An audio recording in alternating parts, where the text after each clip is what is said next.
What's up, guys, and welcome back to the channel. Welcome to this is my official Wrestle Kingdom 17 in Tokyo Dome reactions review. Gonna go through the whole card top to bottom. Well, not top to bottom, I didn't watch the whole show.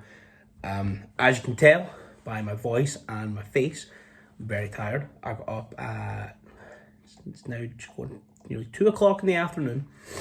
Got up at like 7. Did not get that much sleep last night. Got up at like 7.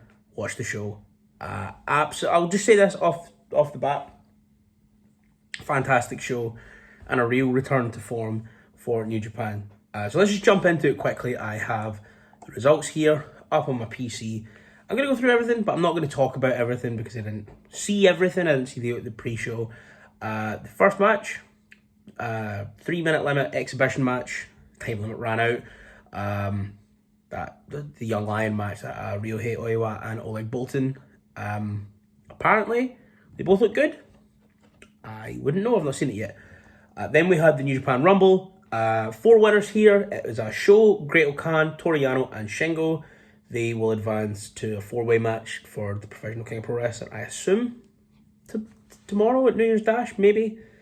I'm not too sure. I actually really like this, obviously.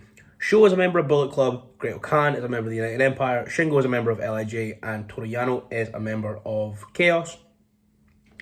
It's the 4 big factions. I like that. I think that's nice and cool and neat.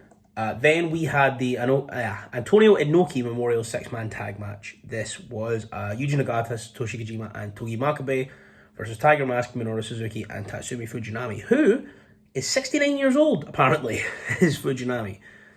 I only caught the last couple of minutes of this from clips I've seen. It looked good. All these guys are still moving well. Tiger Mask, I saw a couple of things with Tiger Mask. Tiger Mask maybe didn't look the best coming out of this match, and in the end, Togi Makabe pinned Tiger Mask, and Fujinami looked really upset. This happened around 20 minutes before the main show. I thought maybe that wasn't how long it was meant to go, but it says here it got 9 minutes. I mean, maybe another 5 added on, but I still would have left it with 15 minutes before the main card. Either way, from the clips I've seen, Suzuki still looks great. Kojima and Nagata, obviously. Fujinami, 69 years of age, is unreal.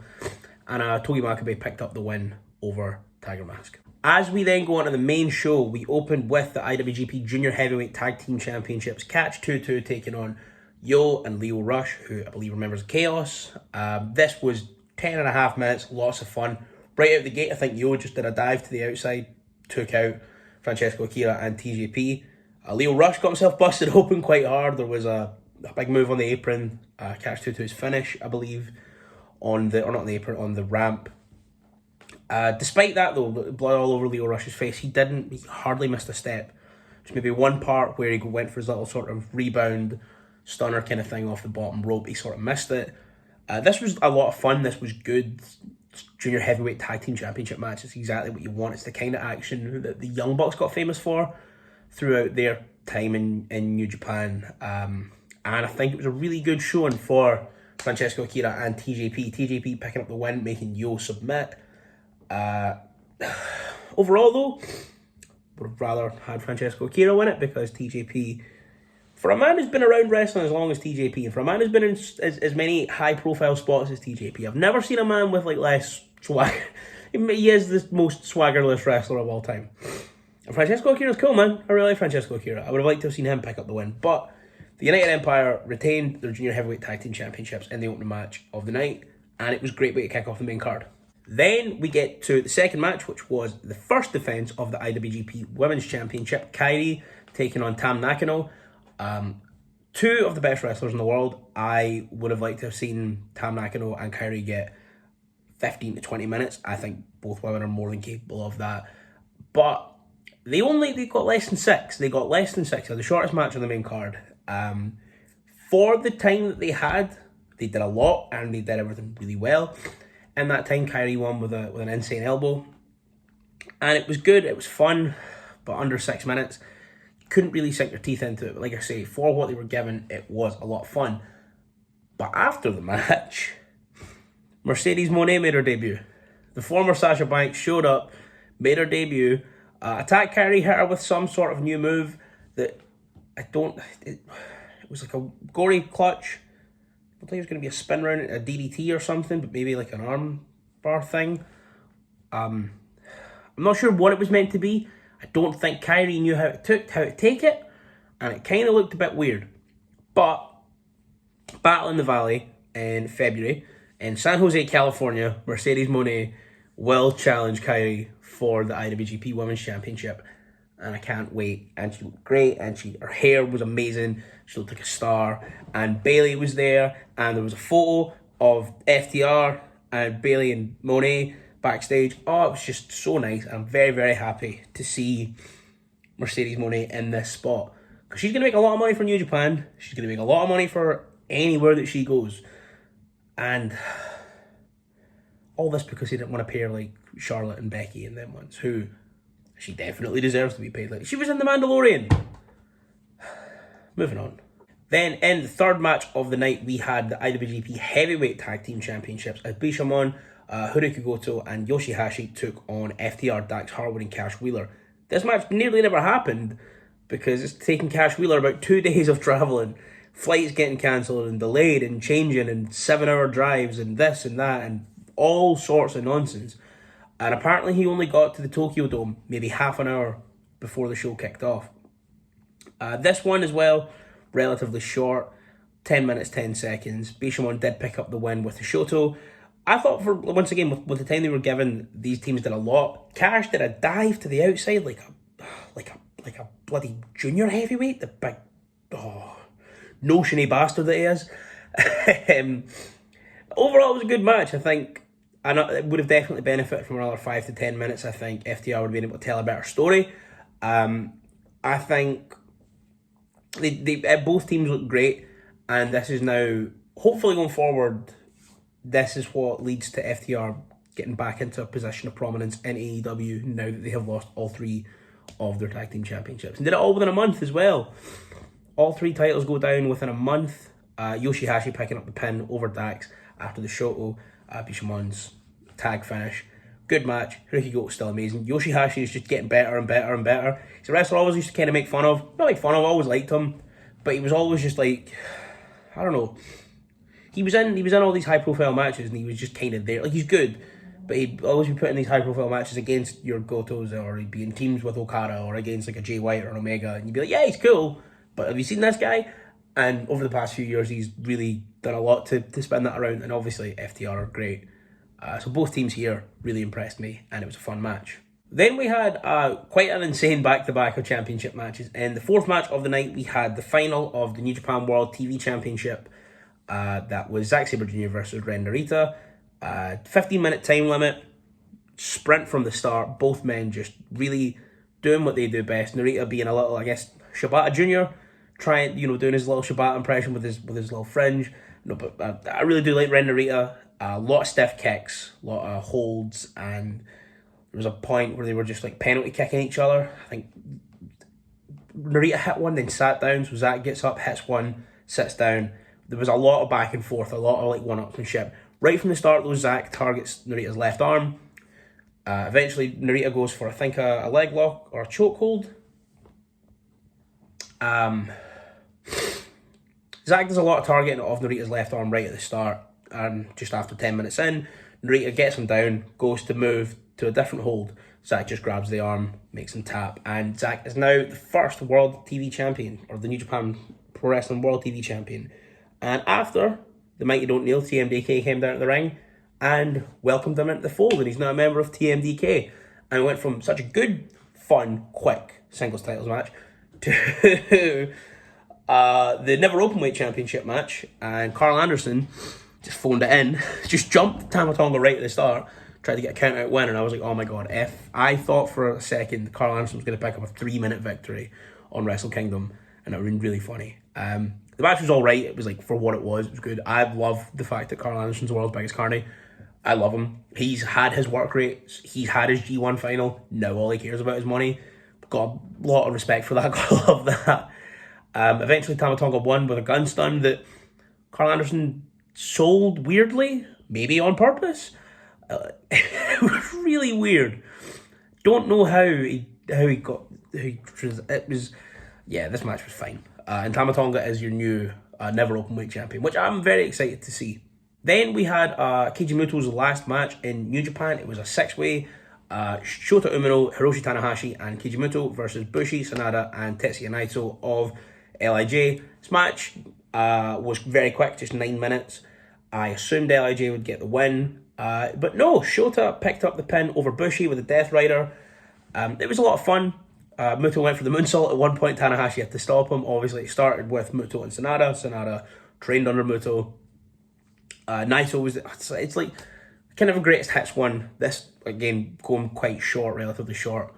And then a big win for Shota Umino, being the man to get the pin in Keiji Muto's last match in New Japan. This match was good. I don't have much more to say on it. It was just a sort of fun, not filler, but like a fun way to get Muto there before his retirement. The last three matches on the card is where the quality really picked up, as it traditionally does on a Wrestle Kingdom card. We had first of all, we had the four-way for the IWGP Junior Heavyweight Championship. We had Master Wato, who, by the way, MVP of this match. He had, I think, the SB pinned and let the pin go to the top rope. He had him beat. I'm all on Master Wato's side. I came in wanting Despy to win, and I left very upset when Master Wato was pinned, which is a spoiler. Master Wato, El Desperado, the champion Taiji Ishimori, who lost to the new champion Hiromu Takahashi. It was balls to the wall, loads of fun. All four men giving it their all. All four men looked incredible. Master Wato, I think, came out looking the best.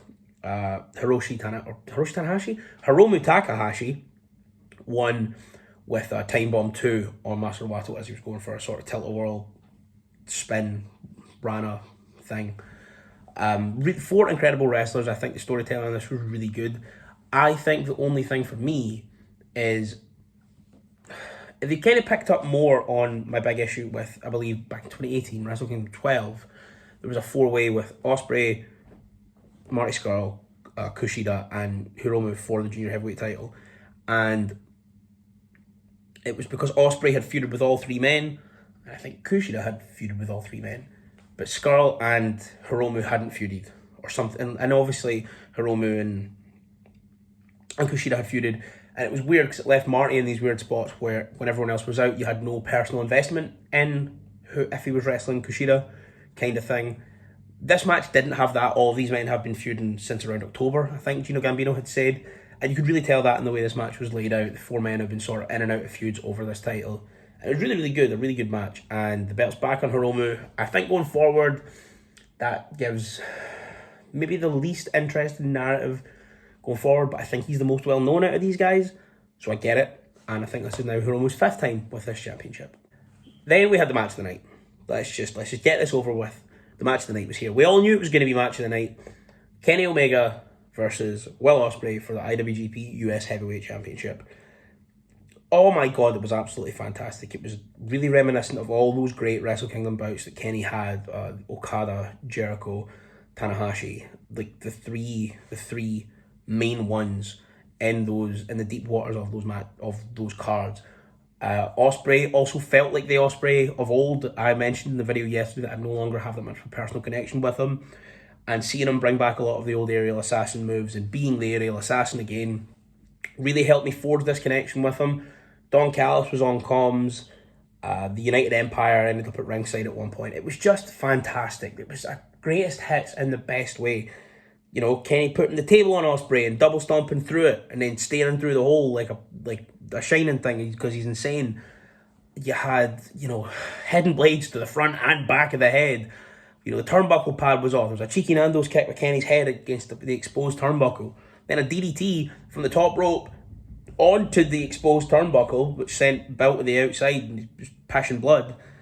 Omega with an unbelievable rise of the Terminator at one point. It was just the best that these men are. It was these two men operating at their highest level.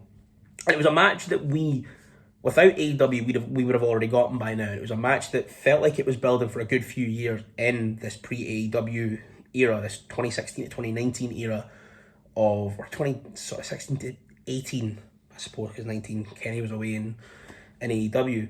In that era of New Japan, it always felt inevitably Will Ospreay was going to ascend the card, put on, 10 kgs, go heavyweight, and wrestle Kenny as the two top guys in that company. And we never got it. And we got it this morning. And it did not disappoint. Surprisingly, Kenny Omega beat Will Ospreay. And he is now the IWGP US Heavyweight Champion.